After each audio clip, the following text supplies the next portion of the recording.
tahajud bangun malam, walaupun cuma 2 rakaat. Quran surah 17 ayat 79 sampai 80. Walaupun cuma 2 rakaat. Tugas Bapak Ibu tidak mudah. Kadang-kadang butuh petunjuk dari Allah, kadang dari mimpi, kadang Allah jalankan orang lain memberikan informasi, dikumpulkan kita kontemplasi. Kalau bukan petunjuk Tuhan mustahil. Kata Allah, bangun malam, wa minal laili fatahajjad bi nafilatan lak. Aku berikan 4 hal. 1, asa ayyab'atsaka rabbuka maqaman mahmuda. Kalau engkau konsisten, aku bimbing karirmu ke tempat kedudukan terbaik dan terhormat yang orang lain memuliakannya. Kan ada orang dapat posisi tinggi tapi orang lain belum tentu respect kan?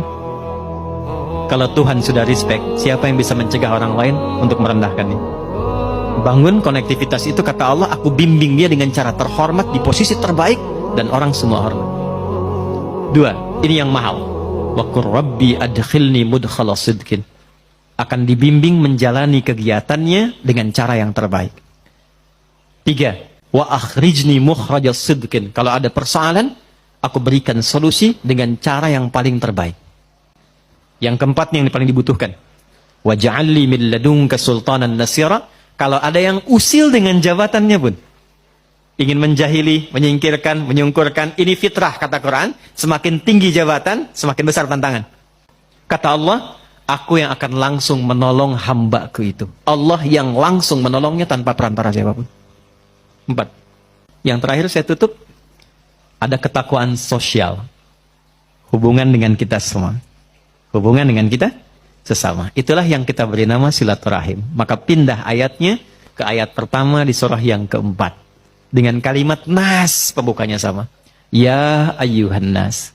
Hei semua manusia. Tuh, balik lagi. Mau laki-laki, perempuan, bapak ibu dari manapun. Ittaqu rabbakumul ladzi khalaqakum. Tegaskan lagi, tingkatkan takwamu kepada Rabbmu. Takwanya apa di sini? Kalau yang tadi spiritual, yang ini beda. Alladzi khalaqakum min nafsin wahidah wa khalaqa minha zaujaha. Yang telah mencipta engkau dari bapak yang sama, dari satu ibu yang sama. Maksudnya apa? Kalaupun kita beda keyakinan, membangun hubungan baik dengan sosial, setidaknya samakan di satu persepsi berasal dari bapak yang sama, Adam alaihissalam. Jadi kalau nggak sepakat di nilai-nilai keyakinan spiritual, sepakatlah di nilai kemanusiaan yang sama. Karena itu jangan batasi pergaulan sosial kita hanya dengan yang muslim saja. Kalau pengajian silahkan yang muslim, yang lain punya acara lain. Tapi kalau nilainya sama-sama yang sifatnya sosial, bakti sosial, kegiatan umum, libatkan semua sehingga merasakan kenikmatan yang sama. Minimal kita sepakat dari satu bapak yang sama. Janganlah, dia kafir, nggak boleh. Ya? Dia nggak sama keyakinannya, nggak boleh. Tempatkan dalam satu hal yang sama. Bukankah Quran begitu bijak? Ya? Bukankah Quran begitu indah? Ketika menempatkan pada nilai spiritual, eksklusif. Ketika nilai-nilai itu sosial, buka. Wabatha minhuma rijalan katsiran wa nisaa. Setelah itu lahirlah keturunan-keturunan menyebar, lelaki perempuan. Dalam pergaulan itu boleh jadi ada khilaf yang membuat pergaulan dan hubungan menjadi kusut. Maka turunlah kelengkapan ayatnya. Wattaqullah, hei yang muslim, bertakwalah kepada Allah. Jangan sampai di dunia rajin sholat tapi punya masalah dengan teman-temanmu sehingga engkau sulit untuk dihisab di hari kiamat. Hadis Muslim, riwayat sahabat Abu Hurairah. Maaf, ada orang yang disebut Nabi bangkrut di hari kiamat. Izin, ini masih ada waktu? Masih. Sampai jam berapa kita? Oh, silahkan sampai jam 12. Saya 10:04 pulang. Saya mau ke Banten. Ya, izin sebentar, maaf. Jadi ada sedang begini, Nabi sedang duduk-duduk nih dengan sahabat. Beliau tanya, atadruna al-muflis, tahu nggak kalian orang yang bangkrut? Satu sahabat jawab, al-muflisu fina ma la dirham lahu wa la mata'. Ya Rasulullah, orang bangkrut menurut kami, orang yang sudah tidak punya aset sedikit pun, tidak punya uang 1 sen pun. Teori ekonominya pas, benar secara ekonomi. Perhatikan jawaban Nabi. Maaf, yang mengaku umatnya Nabi Muhammad, tolong highlight ini. Al-muflisu min ummati. Orang yang bangkrut di akhirat dari kalangan yang mengaku umatku itu. Nabi tidak mengatakan umatnya Musa, umatnya Isa, tapi ada yang mengatakan umatnya Nabi Muhammad. Ya'ti yaumal qiyamati bi salatin. Dia datang di hari kiamat dengan pahala rajin salat. Jadi salatnya rajin. Tahajud, dia salat sunnah duha dan sebagainya. Wasyamin, rajin puasa sunnah. Hati-hati Pak Adeng nih, sedang puasa sunnah nih. Rajin puasa, bukan Ramadan saja, puasa sunnah puasa. Senin, Kamis, Ayyamul Bid, puasa Syawal. Wa zakatin, nggak telat zakat. Bahkan disiapkan sebelum waktunya.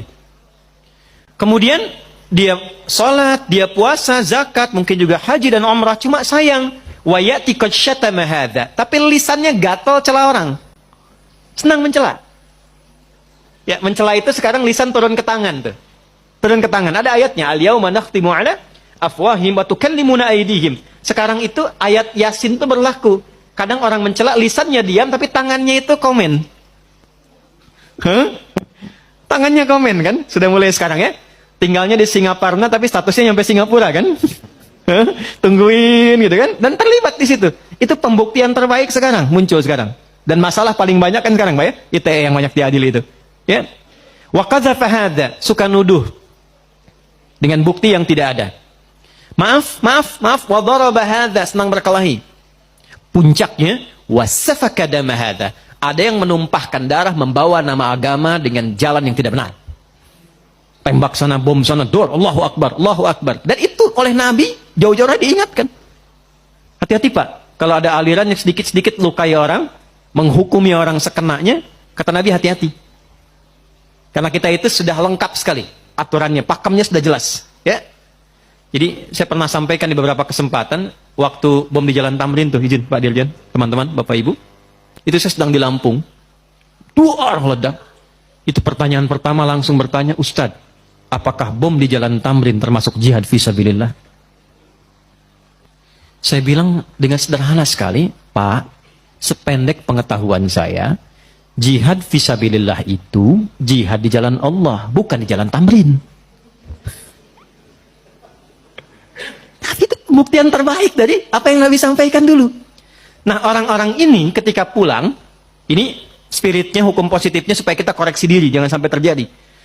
Nanti tu'khadhu hadza min hasanati wa hadza min hasanati. Yang baiknya akan ditimbang karena Allah adil, tapi untuk nutup yang buruknya. Jadi kalau ada orang sholat, senang sekali usil pada orang dengan lisannya, dia caci maki orang, pahala sholatnya diberikan pada yang dicaci itu. Ada orang puasa, tapi saat yang bersamaan bikin hoax, maka pahala puasanya ditarik, ditutupkan pada dosa hoaxnya itu. Ada orang haji, saat bersamaan fitnah, orang diambil pahala haji diberikan pada yang difitnah itu. Fa'in faniyat hasanatuhu, kalau habis modalnya, masih tersisa yang buruk ya. Pernah mencela orang, ini habis modalnya. Maka itu yang disebut dengan bangkrut. Faturiha finnar, dilemparkan ke neraka dulu untuk dicuci. Maka apa yang harus dilakukan saat masih hidup sebelum wafat? Wattaqullaha alladzi tasaaluna bihi wal arham. Maka kata Allah dipesankan, bertakwalah engkau yang telah beriman, yang muslim.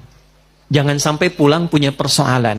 Kumpul dengan teman-temanmu, lihat keluargamu, anak istrimu, tetanggamu, teman-temanmu di kantor, dalam pekerjaan, maka bangun silaturahim ini.